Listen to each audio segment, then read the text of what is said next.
And item 9 takes us to the reports pending status update. So this just lets us know what information is coming our way, and hopefully this will give people some guidance about what to plan for. So I'm happy to move that we note that. Thank you, Councillor Darby. You can see this side is the rowdy side. Thank you for the hard-working side. That's a question. Oh, that's not fair. You're good. In relation to the Central Wharves strategy, Yep. is that, it doesn't mention there anything about public consultation. So is that's still on the books, is it? Is that being done separate to the future port study?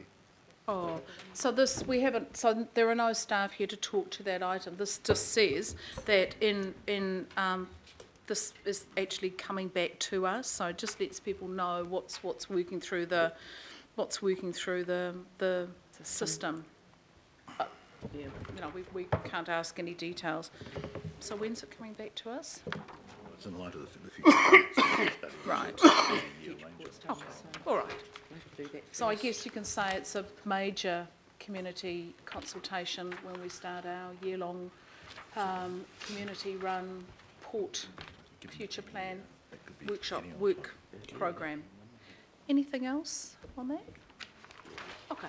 Can I get a report? Can I get some information back from the officers on that, please, Madam Chair?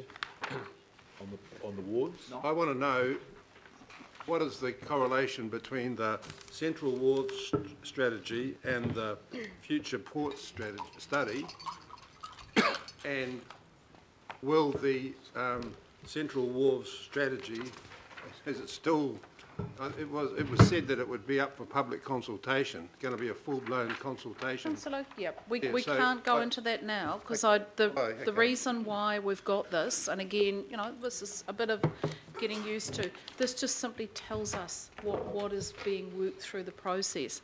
My suggestion is that the focus of the workshop for downtown, waterfront and CCIG integration is the perfect place to talk about how those two processes come together. So, you know, I would imagine Rick Walden and the crew will be part of that workshop, so that's exactly the right place to have that discussion.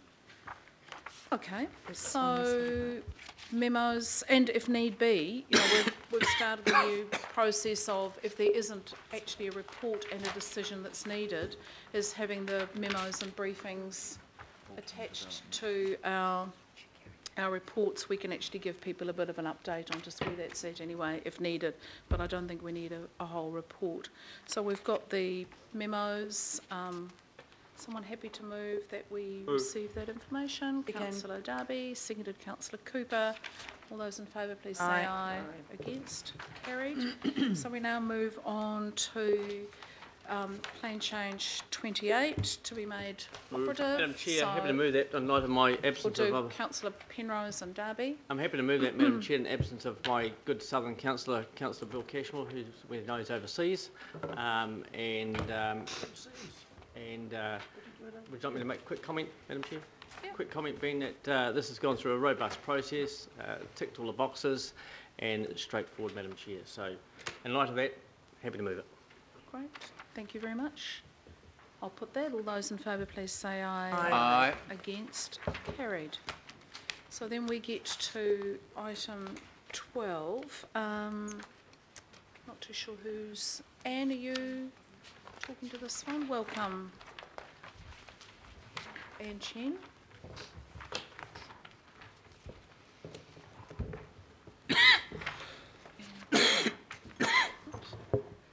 Over to you, Ed. Morning, Madam Chair, and I have Mark Dendale with me. He's the team leader for the Mangere Otahuhu Local Board and Otara Papatoetoe. Councillors, you've heard the comments from Ms Battistich earlier on. So the request for the extension is in no means a delay caused by the Southern Consortium, and I'd like to acknowledge the cooperation and the input from the Southern Consortium throughout the wider structure planning work. So we really, it's a procedural matter that we have to seek the extension, and that is supported by the Southern Consortium, the applicant for the private plan change. Happy to answer any questions. Madam Chair.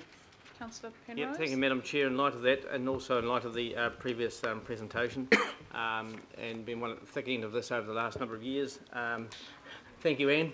Absolutely going to ride in behind this, Madam Chair, and we're just going to go through the process over the next couple of years. As we know, NZTA is really the elephant in the room here, so happy to move it. I'll second. Oh, anybody can. Sorry. No, no, it's all right, it's all right. Doesn't worry me. You all right? Yeah, ladies first. Okay. All right. Any other No, honey. discussion on that? Right, been moved by Councillor Penrose, seconded Councillor Webster.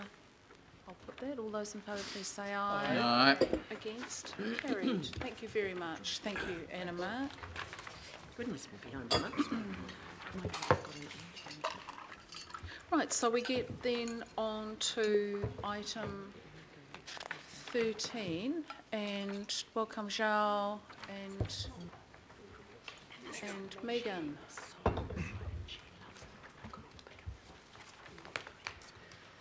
Morning, Madam Chair, councillors. I don't propose to say anything at all unless there are any questions or the Chair would like me to introduce this, but I think you've discussed it already. There may well be questions on the process in hand, Move, but Madam Chair. remembering that it is just accept or reject. I'll move it, Madam Moved Chair. Councillor Cooper, seconded Councillor Webster. I'll put that. All those in favour, please say aye. Aye. Aye. Against? Carried. Thank you very much. Let's get on with the public And notification. we move on to item 14, which, now I'm not too sure we've moved on apace. We may have rather moved ahead of our people who may be making their way over. No, Gosh, perfect we're actually timing. quick for a Ellen, change. you're on. Ellen, hello. Ellen.